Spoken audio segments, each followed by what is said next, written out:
नमस्कार दोस्तों, स्वागत है आपका अपने यूट्यूब चैनल ISPSS अकेडमी में। और आज के वीडियो में हम लोग जो है यूपी टेट और आपकी सी टेट की जो परीक्षाएं आने वाली हैं, तो उसके जो हिंदी का जो है प्रैक्टिस सेट लेकर मैं आपके लिए उपस्थित हूं। तो आज का जो हमारा प्रैक्टिस सेट है, तो ये प्रैक्टिस सेट नंबर 10 है। इससे पहले के 9 प्रैक्टिस सेट हमारे चैनल पर करवाए जा चुके हैं। आप प्ले लिस्ट में जाके वहाँ पर सॉल्व कर सकते हैं अगर आप लोगों ने नहीं देखे हैं। तो चलिए आज का जो है क्वेश्चन प्रैक्टिस सेट हम लोग सॉल्व करते हैं। तो पहला क्वेश्चन कह रहा है कि भाषा सर्वोत्तम साधन है विचारों तथा भावों के। तो इसका जो है आंसर आपके ऑप्शन दिए हैं कि संक्रमण का है, या फिर संकलन का है, या फिर आदान प्रदान का है, या फिर इनमें से सभी का है। तो आपका राइट आंसर इसमें क्या हो जाएगा? तो आपका राइट आंसर हो जाएगा इनमें से सभी। तो वो भाषा जो सर्वोत्तम साधन है संक्रमण का भी है, संकलन का भी है और आदान प्रदान का भी है। देखिए क्वेश्चन में अगर आपसे ऑप्शन में अगर आपके दिया हो इनमें से सभी, तो आपका अगर आपको ऑप्शन में नहीं समझ में आ रहा है तब आप इसको टिक करेंगे पेपर में, क्योंकि मोस्ट प्रोबेबली यही सही होता है। क्योंकि जब आपको नहीं आता हो तभी आप इसको यूज़ करिए। अगर आपको ऑप्शन आ रहे हैं तो आप उसको टिक कर सकते हैं, लेकिन अगर आपको उस स्थिति में जिसमें आपको बिल्कुल समझ में नहीं आ रहा है तो उसमें आप इसको टिक कर सकते हैं। आपके क्वेश्चन सही होने की संभावना बहुत अधिक होती है इसके। अगला देखते हैं कि यदि बालक में अक्षरों एवं शब्दों के सही आकार क्रम तथा अक्षरों और शब्दों के बीच की दूरी से ही अंतर को समझने की योग्यता का विकास करता है, तो बालक को कौन सी दक्षता का प्रशिक्षण देना चाहिए? तो सुनने संबंधी दक्षता का, या फिर बोलने संबंधी दक्षता का, या फिर लिखने संबंधी दक्षता का, या फिर व्याकरण या व्यावहारिक व्याकरण संबंधी दक्षता का। तो इसमें आपका जो राइट आंसर हो जाएगा कि उसको जो है लिखने संबंधी दक्षता का प्रशिक्षण देना चाहिए। क्वेश्चन नंबर 3 देखते हैं कि भाषा शिक्षण के अंतर्गत भाषा के अधिग्रहण हेतु जो सबसे प्रबल पक्ष होता है वो कौन सा होता है? तो आपके ऑप्शन दे रखे हैं कि सूचना तथा पढ़ना, या फिर केवल सुनना, या फिर केवल पढ़ना, या फिर केवल लिखना। तो इसमें आपका जो राइट आंसर हो जाएगा वो ए हो जाएगा, सूचना तथा पढ़ना। देखिए आपके ऑप्शन में अगर केवल दिया हुआ है, किसी ऑप्शन में केवल अगर आपको दिया है तो आप उसको एलिमिनेट कर दीजिए, क्योंकि वो जो है आपकी पूरी उम्मीद होती है उसके गलत होने की। तो इन ऑप्शन इस तरीके से अगर आपको ऑप्शन में कोई, अगर आपको क्वेश्चन नहीं आ रहा तो ऑप्शन में अगर आपको केवल दिया तो आप उसको एलिमिनेट करके इसको हटा भी सकते हैं अपने ऑप्शन को। क्वेश्चन नंबर 4 पढ़ते हैं कि भाषा शिक्षण में अधिगम सामग्री की प्रमुख चुनौती है। तो क्या चुनौती है? कम समय में, ऑप्शन ए कि कम समय में अधिक ज्ञान दिया जाना, या फिर छात्रों का ध्यान पाठ में केंद्रित होना, या फिर शिक्षकों द्वारा शिक्षण कार्य में कम मेहनत किया जाना, या फिर डी विषय वस्तु के कठिन स्थलों का उचित स्पष्टीकरण करना। तो इसमें आपका जो राइट आंसर हो जाएगा वो हो जाएगा डी, विषय वस्तु के कठिन स्थलों का उचित स्पष्टीकरण आपका जो है बिल्कुल राइट आंसर है। क्वेश्चन नंबर 5 पढ़ते हैं। तो क्वेश्चन नंबर 5 कह रहा है कि पहली कक्षा में मातृभाषा का शिक्षण किससे प्रारंभ करवाना चाहिए? कि अक्षर ज्ञान से, या फिर वाक्य रचना से, या वार्तालाप से, या फिर रंग बिरंगे चित्रों से। तो इसमें जो आपका राइट आंसर हो जाएगा वो ए, अक्षर ज्ञान के द्वारा। जो बच्चे होते हैं तो सबसे पहले उनको मातृभाषा का शिक्षण जो प्रारंभ करवाने के लिए सबसे पहले उनको अक्षर ज्ञान होना बहुत ज़रूरी है। क्वेश्चन नंबर 6 पे आता है। तो क्वेश्चन नंबर 6 बोल रहा है कि प्रोजेक्ट पद्धति का चरण है। तो इनमें से कौन सा जो है वो प्रोजेक्ट पद्धति का चरण है? ए प्रयोजनशीलता, बी कर्मेंद्रियों की शिक्षा, सी ए और बी दोनों, या फिर इनमें से कोई नहीं। तो इसमें आपका राइट आंसर है वो है ए प्रयोजनशीलता। क्वेश्चन नंबर 7 देखते हैं कि मौलिक चिंतन संभव है किसके द्वारा संभव है? शारीरिक विकास के द्वारा, मानसिक विकास के द्वारा, साधुओं की संगति से, या फिर मातृभाषा के द्वारा। तो इसका आपका जो राइट आंसर हो जाएगा डी, मातृभाषा के द्वारा जो है मौलिक चिंतन संभव है। क्वेश्चन नंबर 8 को देखते हैं कि उपचारात्मक शिक्षण का उद्देश्य क्या है? तो इसका क्या वो छात्रों की त्रुटि का पता लगाना है, या फिर छात्रों का पिछड़ापन दूर करना है, या फिर विषय के प्रति रुचि उत्पन्न करना, या फिर छात्रों की प्रगति का ज्ञान प्राप्त करना? तो इसमें जो आपका राइट आंसर हो जाएगा वो हो जाएगा बी, छात्रों का पिछड़ापन दूर करने के लिए जो है उपचारात्मक शिक्षण का उद्देश्य ही यही होता है कि छात्रों का पिछड़ापन दूर करना। देखिए क्वेश्चन नंबर 9 में आपको स्टेटमेंट दी गई है और पूछा गया है कि ये कथन किसका है। तो कथन है कि दृश्य श्रव्य उपकरण दिखाने वाले को व्यक्तियों, घटनाओं, वस्तुओं और कारण तथा प्रभाव संबंधों के नियोजित अनुभवों से लाभ उठाने को अवसर देते हैं। तो ये कथन निम्नलिखित में से किसका है? ऑप्शन ए दे रहा है कि ब्लेयर का, ऑप्शन बी है क्रो एवं क्रो, ऑप्शन सी जीन पियाजे, या फिर डी स्किनर का। तो ये कथन आपका है ऑप्शन बी, क्रो एवं क्रो का। क्वेश्चन नंबर 10 देखते हैं कि बच्चों में लेखन कौशल की समझ का विकास कैसे किया जा सकता है? तो क्या वो कहानी बोलकर या फिर श्याम पट पर लिखवाकर या फिर निबंध लिखवाकर या फिर इन सभी के द्वारा? तो आपका जो राइट आंसर हो जाएगा वो हो जाएगा डी, ये सभी। देखिए मैंने आपको पहले ही बताया कि अगर आपको क्वेश्चन में दे रखा है कि ये सभी, तो इसके चांसेस ज़्यादा हो जाते हैं। 100% ये सही नहीं होता, लेकिन इसके चांसेस ज़्यादा हो जाते हैं। क्वेश्चन नंबर 11 पढ़ते हैं। तो 11 क्वेश्चन कह रहा है कि अंजलि जो एक लड़की का नाम है वो अक्सर लड़का को लका और कमाई होने लगी को कमाई होगी लिखने जैसी गलतियां कर बैठती है। तो ये वो क्यों करती है? तो इसमें आपसे पूछा गया अंजलि ध्यान से नहीं लिखती है, या फिर उसके लेखन के स्तर में सुधार की आवश्यकता है, या फिर उसको मात्राओं का ज्ञान नहीं है, या फिर अंजलि के विचारों की तेज़ गति के साथ उसकी लेखनी नहीं चल पाती है। तो इसका जो राइट आंसर है वो है डी, कि जो अंजलि है उसके विचार तो तेज़ गति से हैं, लेकिन उसकी लेखनी उसके हिसाब से नहीं चल पा रही है, इसीलिए तो वो लड़का का लका बोल रही है और कमाई होने लगी को कमाई होगी ये लिख देती है। क्वेश्चन नंबर 12 पर आते हैं।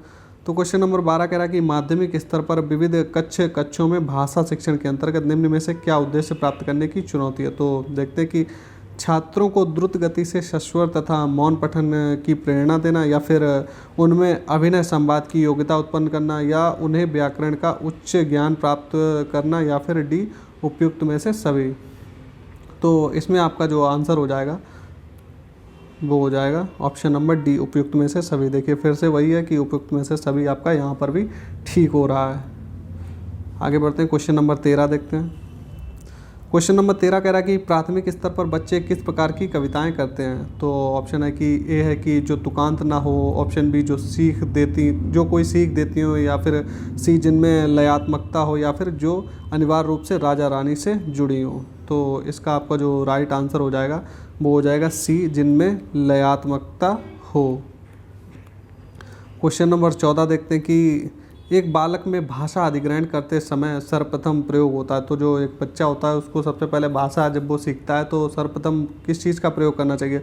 भाषा समझ का। तो वो किस चीज़ का प्रयोग करता है? तो क्या वो भाषा समझ का प्रयोग करता है, ध्वनि का, या फिर निरर्थक शब्दों का, या फिर शुद्ध उच्चारण का? तो इसमें आपका जो राइट आंसर हो जाएगा सी, निरर्थक शब्दों का। जो छोटा बच्चा होता है जब वो बोलना सीखता है तो वो जो वर्ड बोलता है तो वो वर्ड निरर्थक वर्ड होते हैं जिनका कोई भी मतलब नहीं होता। तो निरर्थक वर्ड कौन होते हैं? जिनका आप उनका शुद्ध उच्चारण या फिर उनका अर्थ ना निकले। क्वेश्चन नंबर 15 देखते हैं कि हिंदी शिक्षण को प्रभावशाली बनाने हेतु उपयुक्त सामग्री कौन सी है? तो वो है विद्यालय का मैदान, या फिर बी विद्यालय की इमारत, या फिर सी श्यामपट्ट, या फिर डी ये सभी। देखिए यहाँ पर जो है आपका जो ये सभी वाला ऑप्शन है ये नहीं ठीक होगा। क्यों नहीं ठीक होगा? देखिए यहाँ पे आपको देखना पड़ेगा कि जो शिक्षण की प्रभावशाली बनाने के लिए उपयुक्त सामग्री में क्या आता है। तो यहाँ पे आपका ऑप्शन सी जो है श्यामपट्ट एकदम राइट आंसर है। देखिए विद्यालय की इमारत से कोई लेना देना नहीं होता, क्योंकि प्रभावशाली बनाने के लिए ज़रूरत नहीं कि इमारत बहुत ही ज़्यादा अच्छी हो। टीचर अच्छे होने चाहिए, ऐसा नहीं है कि इमारत बिल्डिंग अच्छी बनी और वहाँ पर अध्यापक है नहीं तो किस तरीके से प्रभावशाली बनेगी। तो ये आपका ऑप्शन गलत हो गया। आप इसको एलिमिनेट करते हो तो ये सभी आपका हट जाता है। विद्यालय का मैदान भी नहीं ज़रूरी होता है, हर विद्यालय में मैदान नहीं है तो क्या वहाँ पर अच्छी पढ़ाई नहीं हो रही, या फिर वहाँ पे बच्चे सफल नहीं हो रहे? तो ये भी कहीं ना कहीं आप इसको एलिमिनेट कर सकते थे। देखिए क्वेश्चन नंबर 16 से लेकर 24 तक जो आपके दिए हुए हैं ये गद्यांश को पढ़कर आपको सॉल्व करने हैं। तो चलिए हम लोग एक बार गद्यांश पढ़ लेते हैं, उसके बाद में हम लोग अपने क्वेश्चन पढ़ लेते हैं। देखिए गद्यांश सॉल्व करने का फॉर्मूला होता है, देखिए या तो आप पहले गद्यांश पढ़िए उसके बाद में क्वेश्चन पर आइए, या फिर आप पहले क्वेश्चन पढ़ लीजिए उसके बाद में गद्यांश पर आइए। तो दोनों तरीके से आप उसको सॉल्व कर सकते हैं। और कुछ क्वेश्चन तो ऐसे होते हैं जो आप बिना पढ़े ही कर देंगे, बिना गद्यांश को पढ़ने से ही आपके सॉल्व हो जाते हैं। तो क्वेश्चन नंबर 16 हम लोग देखते हैं कि समस्याओं का हल खोजने पर आधारित अध्ययन किस विषय से जुड़ा हुआ है। चलिए हम लोग पढ़ते हैं, पहले गद्यांश को पढ़ देते हैं, देखते हैं उसमें इन जो सामाजिक विज्ञान, गणित, भाषा या फिर दुकानदारी, इनमें से कौन सा मुद्दा जो है अध्ययन के विषय से जुड़ा हुआ है। जो अध्ययन किया गया है वो किस चीज़ पर किया गया है। तो इसमें हम लोग देखते हैं कि समस्याओं का हल ढूंढने की क्षमता पर एक अध्ययन किया गया। तो अध्ययन किस पे किया गया? समस्याओं का हल ढूंढने की क्षमता पर। इसमें क्या किया गया? भारत में 3 तरह के बच्चों के बीच तुलना की गई। एक तरफ वे बच्चे जो दुकानदारी करते थे, और दूसरी तरफ जो दुकानदारी करते थे और स्कूल नहीं जाते थे, और दूसरी कैटेगरी थी कि बच्चे जो दुकान संभालते थे और स्कूल भी जाते थे, और तीसरा समूह उनका था जो बच्चे स्कूल जाते थे लेकिन दुकान में कोई मदद नहीं करते थे। तो फिर अध्ययन में क्या हुआ कि उनसे गणना के बेइबारती, तो उनसे गणित के कुछ क्वेश्चन पूछे गए। दोनों ही तरह के सवालों में उन स्कूली बच्चों ने जो दुकानदार नहीं थे, ठीक है, जो दुकानदार नहीं थे, मौखिक गणना या फिर मन गणित का प्रयोग बहुत कम किया। तो मन गणित क्या होती है कि मन में ही कैलकुलेशन कर लेना, उसको लिख कर नहीं। तो इसका प्रयोग उन्होंने कम किया। किसने? जो बच्चे स्कूल जाते थे बनिस्बत उसके जो दुकानदार थे। तो जो दुकानदार थे तो उन्होंने तो इसका प्रयोग किया, लेकिन जो स्कूल जाते थे उन लोगों ने क्या, मन गणित का प्रयोग ना के बराबर किया। लेकिन जो दुकानदार बच्चे थे वो ऐसे ही कैलकुलेशन कर लेते थे बिना लिखा पढ़ी के। आगे देखते हैं कि स्कूली बच्चों ने ऐसी गलतियां भी की जिनका कारण समझा नहीं जा सका। इससे यह साबित होता है कि दुकानदारी से जुड़े हुए बच्चे जो हैं हिसाब लगाने में गलती नहीं कर सकते हैं। क्यों नहीं गलती कर सकते हैं? क्योंकि इसका सीधा असर क्या है, उनके कार्य पर पड़ता है। जबकि स्कूलों के बच्चे वही हिसाब लगाने में अक्सर भयंकर गलतियां कर देते हैं। जो बच्चे स्कूल जाते हैं वो गलतियां कर देते हैं, लेकिन जो सिर्फ दुकानदारी करते हैं तो वो हम लोगों ने अपने रोज़मर्रा की ज़िंदगी में भी देखा कि वो जो है छोटे छोटे बच्चे जो होते हैं, दुकान पे कोई दुकान होती है तो वहाँ पर हम लोग जाते हैं तो वो कितनी जल्दी से कैलकुलेशन कर लेते हैं, अपना हिसाब किताब कितनी जल्दी कर लेते हैं। तो आगे देखते हैं कि इससे यह स्पष्ट होता है कि जिन बच्चों को रोज़मर्रा की ज़िंदगी में इस तरह से सवालों से जूझना पड़ता है वे अपने लिए ज़रूरी गणितीय क्षमताएं भी हासिल कर लेते हैं। जो बच्चे होते हैं रोज़मर्रा की ज़िंदगी में अगर इन सवालों से जब जूझते हैं तो वे क्या करते हैं, वे अपने लिए ज़रूरी जो गणितीय क्षमता होती हैं वो स्वयं ही हासिल कर लेते हैं। मान लीजिए दुकान पे बैठा हुआ बच्चा वो खुद ही सीख जाता है किस चीज़ कैसे कैलकुलेशन करनी है, हिसाब किताब, ये वो खुद ही सीख जाता है। आगे देखते हैं कि लेकिन साथ ही इस बात पर भी गौर करना महत्वपूर्ण है कि इस तरह की जो दक्षताएं होती हैं वो एक स्तर तक और एक कार्य क्षेत्र तक ही सीमित हो जाती हैं। तो इनका दायरा कहीं ना कहीं सीमित होता है। तो वो जो है इसलिए क्या होता है कि इसलिए वे जो है सामाजिक सांस्कृतिक परिवेश जो ज्ञान को बढ़ाने में मदद करते हैं वही उस ज्ञान को संकुचित एवं सीमित, तो उनका ज्ञान कितना होता है, संकुचित हो जाता है। अब मान लीजिए जो बच्चे स्कूल जाते हैं भले ही वो मन गणित नहीं कर पा रहे, लेकिन कहीं ना कहीं वो और जो है गणित के और भी क्वेश्चन वो सॉल्व कर लेंगे जो दुकानदार बच्चा नहीं कर पाएगा। तो हम लोगों ने पैरा पढ़ लिया। चलिए अब हम लोग क्वेश्चन पर आते हैं।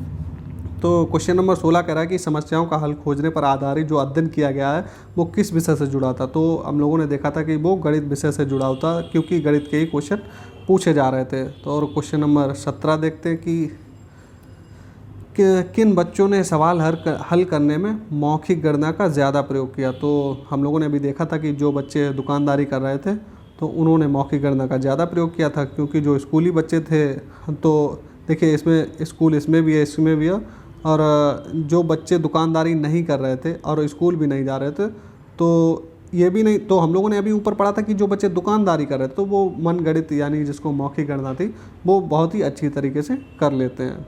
और जो बच्चे स्कूल जाते हैं वो कहीं ना कहीं उनको कॉपी और पेन की ज़रूरत पड़ती है गणना करने के लिए, तो वो इतनी आसानी से नहीं कर पाते।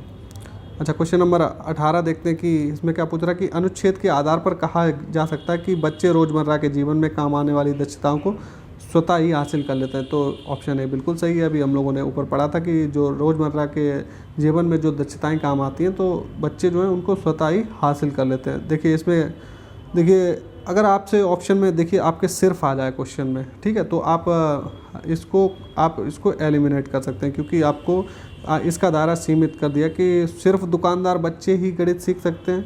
तो ऐसा तो कहीं लिखा ही नहीं था हमारे गद्यांश में, ठीक है।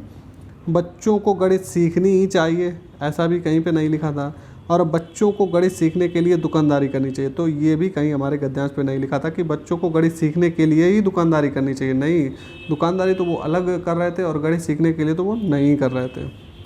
तो क्वेश्चन नंबर 19 पे आते हैं। तो क्वेश्चन नंबर 19 पे देखते हैं कि दुकानदारी बच्चे हिसाब लगाने में प्रायः गलती नहीं करते। क्यों गलती नहीं करते? वे कभी तो ऑप्शन ये है कि वे कभी गलती नहीं कर सकते। देखिए यूनिवर्सल तो कुछ नहीं होता कि ये आपका ऑप्शन गलत हो जाएगी, क्योंकि गलतियां तो हर इंसान से होती हैं, ऐसा तो है नहीं कि वो कभी गलती नहीं कर सकते। बी कह रहा है कि गलती का असर उनके काम पर पड़ता है। तो हम इसको अभी हम लोगों ने बिल्कुल ऊपर पढ़ाई था कि अगर बच्चे गलती कर देंगे तो इससे क्या होगा, उनके काम पर असर पड़ेगा, इससे उन्हें माता पिता की डांट पड़ेगी। ऐसा तो कोई गद्यांश में कोई स्टेटमेंट था ही नहीं। और वे जन्म से ही बहुत दक्ष हैं, ऐसा भी हम लोगों ने गद्यांश में कहीं पर नहीं पढ़ा था। आगे बढ़ते कि जो दक्षताएं हमारे दैनिक जीवन में काम नहीं आती उनमें से हमारा प्रदर्शन कैसा होगा, खराब या फिर अच्छा होता रहता है, या फिर संतोषजनक होगा, या फिर खराब होता है, या फिर अच्छा होता है। देखिए कोई ऐसा काम जो हमारे दैनिक जीवन में नहीं आता है तो वो कहीं ना कहीं हमारा जो प्रदर्शन होता है तो उन कामों में ख़राब होता है, क्योंकि हम जो डेली यूजेस पे चीज़ें नहीं हैं और वो कभी कभार हमको करनी पड़ रही, तो मोस्ट प्रॉब्ली यही होता है कि उनमें हमारा प्रदर्शन ख़राब होगा। अब मान लीजिए कोई गेम ही है, आप कोई मान लीजिए क्रिकेट है, अगर कोई ऐसा इंसान है जो कभी क्रिकेट नहीं खेलता है तो अगर वो क्रिकेट खेलने जाएगा तो क्या होगा, वो उसका प्रदर्शन ख़राब ही होगा। अगर रेयर चांस उसको छोड़ दिया जाए तो मोस्ट प्रॉब्ली, अब मान लीजिए जो बच्चे खेल रहे हैं अगर उनके साथ में उसको खिलाया जाएगा तो उसका प्रदर्शन कैसा होगा, बहुत ही ख़राब होगा। तो यही बात क्वेश्चन कह रहा है। क्वेश्चन नंबर 21 हम लोग देख लेते हैं। अनुच्छेद के आधार पर बताइए कि सामाजिक व सांस्कृतिक परिवेश ज्ञान को जो है अनुच्छेद, देखिए कह रहा कि गद्यांश के आधार पर बताइए कि सामाजिक व सांस्कृतिक जो परिवेश ज्ञान को क्या कर देता है, वो क्या वो सीमित कर देता है या फिर इसका हो जाएगा कि बनाने में मदद भी करता है और उसे संकुचित व सीमित भी कर सकता है, और बनाने में मदद करता है या फिर संकुचित कर सकता है। तो इसका देखिए हम लोगों ने अभी गद्यांश पढ़ा था कि जो सामाजिक व सांस्कृतिक परिवेश होता है वो ज्ञान को क्या कर सकता है। चलिए हम लोग देख लेते हैं सामाजिक तो इसमें हम लोगों ने अभी देखा था कि सामाजिक व सांस्कृतिक परिवेश जो ज्ञान को बढ़ाने में मदद करता है और वही ज्ञान को संकुचित और सीमित भी कर सकता है। तो इसका आंसर क्या हो जाएगा हमारा, तो इसका आंसर हो जाएगा हमारा ऑप्शन नंबर बी, बनाने में मदद भी करता है और उसे संकुचित व सीमित भी कर देता है। तो क्वेश्चन नंबर 22 पे आ जाते हैं। तो क्वेश्चन नंबर 22 में कह रहा है कि एक प्रत्यय का उदाहरण है, तो क्या वो सांस्कृतिक है या फिर चूंकि है या फिर संकुचित है या फिर सीमित है। तो इसमें आपका आंसर हो जाएगा ए, सांस्कृतिक। क्वेश्चन नंबर 23 देखते हैं कि मनगढ़ंत का अर्थ है। तो मनगढ़ंत का अर्थ इसका तो लगभग सभी को ही पता होगा कि ऑप्शन ए की कठिन गणित, या फिर ऑप्शन बी मनगढ़ंत गणित, या फिर ऑप्शन सी मनपसंद गणित, या फिर डी मन ही मन हिसाब लगाना। तो इसका जो आपका राइट आंसर हो जाएगा वो डी हो जाएगा। मन ही मन में हिसाब जो हम लोग लगाते हैं तो उसको हम लोग बोलते हैं मन से की गई गणित या फिर मन गणित। क्वेश्चन नंबर 24 देखते हैं कि संयुक्त क्रिया उदाहरण है। तो संयुक्त क्रिया का मतलब यहाँ पर है कि जो एक गद्यांश दिया गया है वो किस चीज़ का एग्जाम्पल है। तो उसमें क्या किया गया, तो उसमें अध्ययन किया गया। ऑप्शन नंबर डी आपका सही हो जाएगा कि अध्ययन किया गया है। तो क्रिया किस लिए की गई, एक अध्ययन के लिए की गई है। तो क्वेश्चन नंबर 24 हमारा हो गया। अब देखिए क्वेश्चन नंबर 25 से लेकर 30 में भी एक गद्यांश दिया गया है जिससे रिलेटेड आपके क्वेश्चन पूछे गए हैं। तो चलिए पहले हम लोग गद्यांश पढ़ लेते हैं कि एक पढ़क्कू बड़े तेज थे और वो तर्कशास्त्र पढ़ते थे। क्या पढ़ते थे, तर्कशास्त्र। जहाँ ना कोई बात वहाँ नई बात गढ़ देते थे, और एक राज वो क्या हुआ कि फिक्र में पड़ गए कि समझ नहीं कुछ पाए, बैल घूमता है कोलू में कैसे बिना चलाए। तो कोलू में जो बैल घूमता है वो किस तरीके से चलता है बिना उसको चलाए। कई दिनों तक सोचते मालिक बड़ा गजब है, सिखा बैल को रखा इसने निश्चय कोई डब। उसने मालिक ने क्या, इसको कोई निश्चय ही कोई डब सिखा रखा है। आखिर एक रोज़ मालिक से पूछा उसने, ऐसे अजी बिना देखे तुम जान भेद यक कैसे।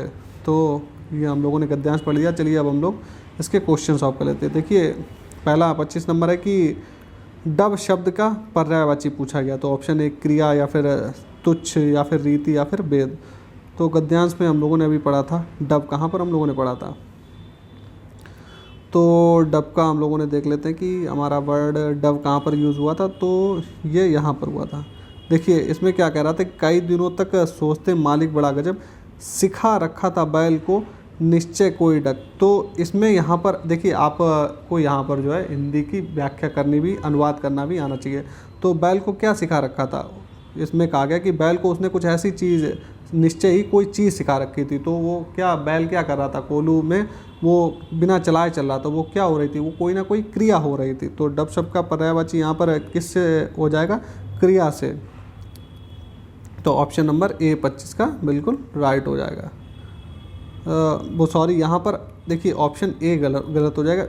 रीति होता है, डब का मतलब आपका होता है रीति, क्योंकि उसने कोई ना कोई रीति सिखाई। तो क्रिया तो वो बैल कर रहा है, वो कर तो क्रिया रहा है, लेकिन वो क्या कोई ऐसी चीज़ उसने सिखा रखी थी जिससे वो है बैल, तो कहीं ना कहीं जो चीज़ उसने सिखाई उसको रीति बोलते हैं, रीति रिवाज कोई इस टाइप का चल रहा था। कोई ऐसी कह सकते हैं कि बैल को उसने कोई ऐसी चीज़ सिखा रखी थी जिससे कि वो खुद ही काम कर रहा है। तो यहाँ पे डब शब्द का आपको जो पर्यायवाची हो जाएगा वो हो जाएगा ऑप्शन बी, रीति। ठीक है, तो क्वेश्चन नंबर 26 देखते हैं। तो क्वेश्चन नंबर 26 देखते हैं कि पढ़क्कू बहुत तेज थे क्योंकि वह क्या करते थे, वह तर्कशास्त्र पढ़ते थे। अभी हम लोगों ने ऊपर देखा था कि वो जो क्या करते थे, तर्कशास्त्र पढ़ते थे। अगला क्वेश्चन हम लोग देखते हैं कि आपके अनुसार इस कविता का नायक कौन है। तो इस कविता का नायक जो है पढ़क्कू साहब ही हैं। तो हम लोगों ने देख लिया क्योंकि बार बार उन्हीं का जिक्र हो रहा है। आगे बढ़ते हैं कि फ़िक्र शब्द का सही अर्थ नहीं है। तो फ़िक्र का सही अर्थ क्या नहीं है, देखिए फ़िक्र करना या फिर चिंता करना हो सकता है, सोच, किसी सोच में भी पड़ जाना, किसी भ्रम में भी पड़ जाना, तो ये हो सकता है। तो आपका राइट आंसर हो जाएगा ए, फेर। क्वेश्चन नंबर 29 पढ़ते हैं। तो 29 में आपसे कह रहा है कि तर्कशास्त्र में प्रयुक्त समास कौन सा है। तो तर्कशास्त्र में प्रयुक्त ऑप्शन ए अव्ययी भाव या फिर तत्पुरुष या फिर कर्मधारा या फिर बहुब्रीहि। तो इसमें आपका राइट आंसर हो जाएगा बी, तत्पुरुष। क्वेश्चन नंबर सी देख लेते हैं कि निश्चय शब्द का यानी कि विलोम शब्द पूछा गया, विपरीतार्थक शब्द। तो इसका तो सभी को पता होगा कि निश्चय का हो जाएगा अनिश्चय।